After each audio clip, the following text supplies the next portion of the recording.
Um, okay, here I am on day 36. That seems crazy. 36th ride day. I think I'm about the 43rd, maybe, total days out on the road. And today I'm just leaving back where those silos are, kind of in the background. I stayed at a hotel there. And I wish the hotel would have been in the more towards the center of town. It seemed like kind of a nice town. I was out next to the Burger King, which was nice. It was, well, I don't know, nice. I had Burger King for lunch and breakfast, but it was nice to have some place to eat. Today, so I'm leaving Winona and I'm riding to probably a lot on these little roads, which are kind of nice. There's just not much on them, the cornfields, and I'm heading to Stelle, Illinois, which I don't think is much of a town at all, maybe just a couple houses, but there's a bed and breakfast there that I hope to be able to get into. All right, so I thought maybe I'd try to tell another story about doing endurance-y things, if that's a word, which is not, but I wouldn't consider myself a great endurance athlete, but I've tried to do some endurance things over the years. And I talked about marathons and riding Thai and running. So I'll kind of talk about how I got into biking and the biking experiences that I've had, which aren't great, but maybe that'll increase a little bit after this is over.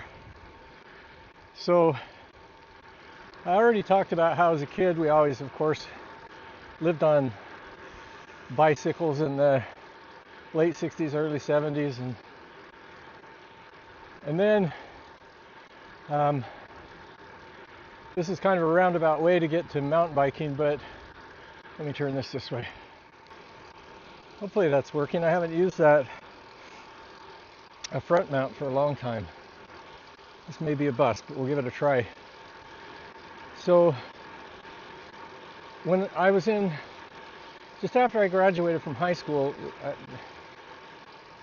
Dave, Winnie, Doug Ensign, and I know these names I'll bring up. A lot of people may not know who they are, but that's okay. They will know who they are. So we got some motorcycles. Like I had a 250 Yamaha, and we went on this big trip.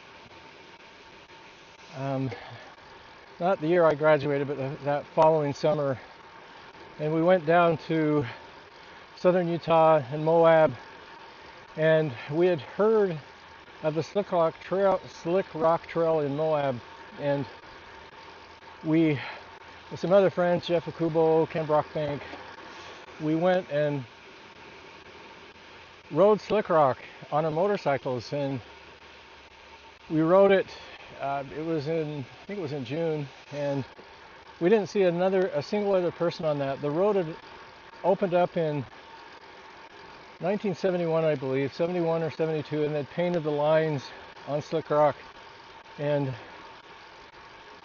this was in 76, and it was really a cool experience. And so that kind of set the stage about wanting to go back there. But then later in my life, I think it was in 1995 is my guess, Dave had gotten into mountain biking, and he had mountain bikes for probably a few years. Don't remember exactly how long, and he really enjoyed it, was good at it. And sometimes I would run up one of this area close to where I live called Corner Canyon, and Dave would ride his bike up. And I think it was one of those years where I was struggling a little bit with an Achilles tendon issue, and so I decided to get a mountain bike, and Dave, I think Dave may have bought the same one, and I think it was a ProFlex 755, and if you go look at those, they're really odd looking. If I can, I'll throw a picture of one in the video. And they had like this little spongy disc kind of looking things in the front and back, and so it was full suspension, but wouldn't say it did all that much. But that started our love of going to Moab, and over the next years we went with all the friends I previously mentioned, and we would go to Moab quite a bit. We would get up at 4:30 in the morning, drive down there, ride Slick Rock or one of the other trails, and come home. And so I kind of intermixed that with running. I got to really love mountain bikes. I was never super great at it, but over the years I've always had a mountain bike, and I've gone through a bunch of them, and I've enjoyed that a lot. And it's one of those kind of things where I'll get into it maybe for a couple summers, and then I'll slip back into hiking or running or something like that. But in, I think it was 2005 or 6, it was when the U.S. team and Lance Armstrong were big, and that's probably what got everybody into road biking. But they sold one of those road bikes that kind of looked like the U.S. postal system, the red, white, and blue ones. And Dave and I both bought one of those bikes, and I started road biking for a couple of years and really found it fun. Would do some 100-milers and stuff like that. And then one time I had a work trip that was going to be in Las Vegas, so I'm trying to remember the exact scenario. I think I wanted to ride all the way home from Las Vegas, but the roads, I didn't think the roads were quite set in a way that I could do it contiguously, so I think I rode my bike from St. George, Utah to Mesquite, and then Lisa and I went to this conference the conference that I was at in Las Vegas. And then when that was done, we went back to St. George, and Lisa dropped me off, and I rode my bike from St. George to Beaver, Utah the first day, and I just went mainly right up I-15, right up the freeway. And then after that was done, the next day I rode from Beaver, Utah. And the plan was just to go to Fillmore, Utah, but I ended up riding all the way to Provo, and that was like 270 miles. And then the next day I completed the last 30 miles that I didn't have. So anyway, that was kind of my first experience in biking. And then later on I got this wild hair and decided to do this race. So that's kind of a quick overview of my biking. And I'm going to cut it short because there's a Casey's, and they're great little stores, and I don't think I have one for a long time. So I'm going to get some food here. Talk to you later.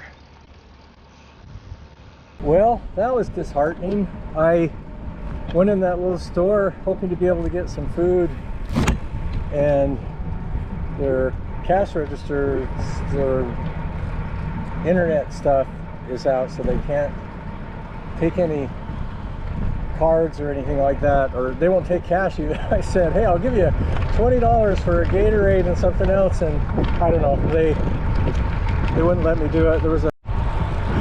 So today I just ran into Tom.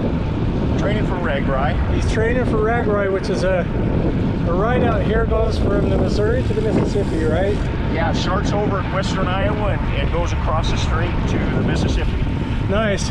And this is the first time I've had the opportunity to ride with anybody, so it's really nice. In fact, I dropped the call with Jake just to be able to ride with somebody. But anyway, I'll continue on. I'm only going a few miles. No, that's okay. I'm not going on. All right, so Tom has been riding with me for, I don't know, how many miles? 15, 20, yeah. Yeah. It's been such a pleasure. What a nice thing to be Good able to company do. for me too. Yeah. It's great to Great get training for ride, Brian. I'm riding across the state of Iowa here in a couple of weeks with about 15,000 other riders. I know, that'll be crazy. That'll be so fun. Yeah. Well, I'll say goodbye to you here, Tom. Let me. That was so much fun to ride with somebody. It's the first time I've done that in over about 2,600 miles. And just to ride along and have somebody to have a conversation with was really nice. Really nice man. I appreciate Tom, you taking the time to go with me, and Tom just lives in the area, and it was definitely a highlight of the week to be able to have a partner riding with. It makes me realize that if anybody else does the ride across the U.S. and you have the opportunity to go with somebody, it'd make the ride a lot easier. But I got only, let's see, about 10 miles left for my ride today. God, I wished I could go, had a place to stay and could go further, because I certainly could. So I'm riding into this little town of Kempton, I think it's called, and it's about 5 more miles to the bed and breakfast that I'm staying in. And they say there's a little bar restaurant here, hopefully, although I've heard that sometimes they're closed. Hopefully it's open. I'd like to get some lunch. So that was a fun experience. I just am in this town of Kempton, and I went in this little restaurant. It was really nice. They had a good salad bar, so I got a salad, and then I had chicken strips and fries, and there was an older gentleman, I guess older than me at least, sitting in the seat. When I sat down, he said, "You can sit by me." So I sat to him and we had a great conversation. It was a lot of fun. He was a generational farmer from here, and I was able to learn a lot about what it was like with that and the size of the farms, what they farm and everything. And then 2 other guys walked in and sat down by us, or close to us, and I was able to talk to them too. I need to do more of that. It's just such a fun thing to meet people and talk, and I guess this happened to me twice today, with riding with Tom, which was great, and now having a really good dinner. In fact, I'm 5 miles down the road,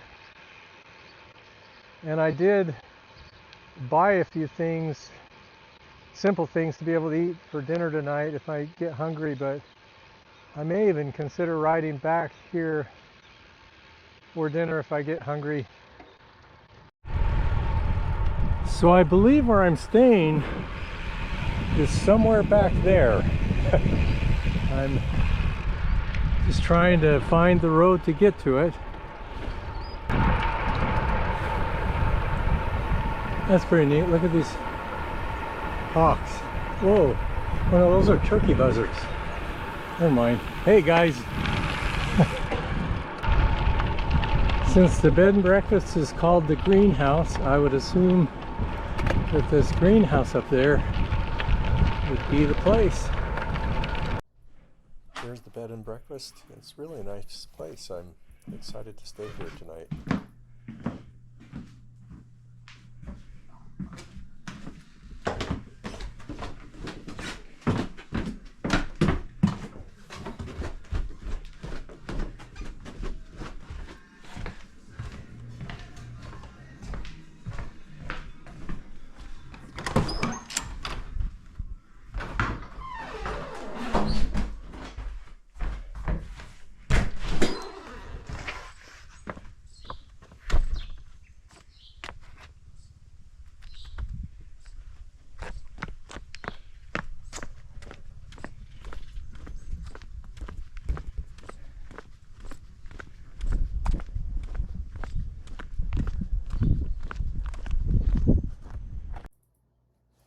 Here's the Strava details for the day. Here's the day map. And here's the overall progress on the northern tier.